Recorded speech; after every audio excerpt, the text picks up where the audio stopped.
Masih lain saudara, diperiksa sebagai terlapor kasus dugaan ijazah palsu Presiden Joko Widodo.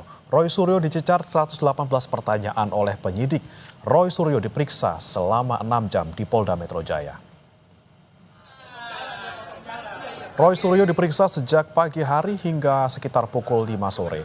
Roy bilang dia menjawab semua pertanyaan yang diajukan penyidik. Selain Roy Suryo, hari ini satu terlapor lainnya, Rizal Fadilah, turut diperiksa.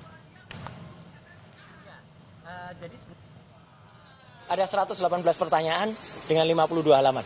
Ya, dan semua saya jawab clear, tidak ada yang tidak saya jawab, ya. Jangan salah, saya bukan tidak menjawab. Semua saya jawab.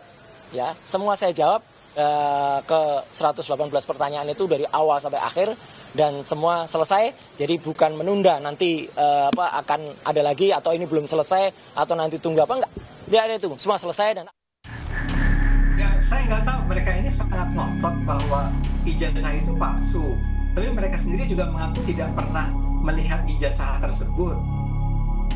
Mengaku tak membawa berkas maupun bukti tambahan, terlapor kasus dugaan pencemaran nama baik Jokowi Roy Suryo menjalani pemeriksaan perdananya setelah laporan Jokowi naik ke tahap penyidikan. Meski Roy mengaku optimistis lolos dari jeratan hukum, politisi PSI Ade Armando menilai bila nantinya polisi menemukan bukti Roy CS pernah mengklaim ijazah Jokowi adalah palsu, maka status Roy dan kawan-kawan dipastikan naik jadi tersangka. Terasa sekali bahwa apa yang dituduhkan oleh Bung Roy Suryo dan kawan-kawan itu memang tidak berdasar, ya. Tuduhan mereka bahwa ini adalah sebuah ijazah palsu itu sangat lemah. Bukti-buktinya, ya. Nah, sekarang tinggal polisi kalau mereka memang menemukan bukti-bukti yang menunjukkan bahwa pernyataan yang berisi tuduhan bahwa ini ijazah palsu itu adalah sesuatu yang benar adanya, bahwa memang pernah dinyatakan oleh Bung Roy atau oleh Bung Risman atau Dr. Tifa, maka wajar sekali kalau itu dinaikkan, ya, menjadi para tersangka di pengadilan, ya. Namun Roy yakin pintu masuk meneliti keaslian ijazah Jokowi yakni dengan menguji keaslian skripsi, di mana Roy mengklaim skripsi Jokowi tidak ada lembar pengesahan ujian. Gini, jadi orang yang pernah kuliah, apalagi Bang Ade ini kan pernah dosen, saya dulu pernah ngajar bareng sama dia, ya gitu.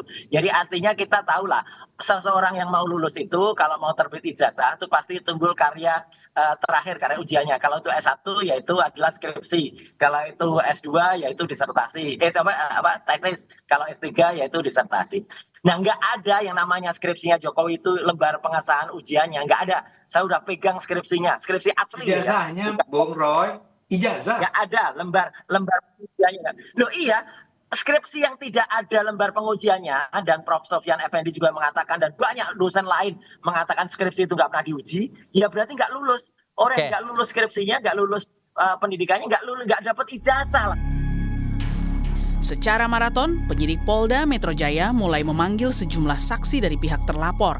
Selasa kemarin, polisi sudah periksa seorang jurnalis, aktivis perempuan, dan seorang YouTuber. Pemeriksaan para saksi terus berlanjut hingga Jumat nanti. Tim Liputan Kompas TV.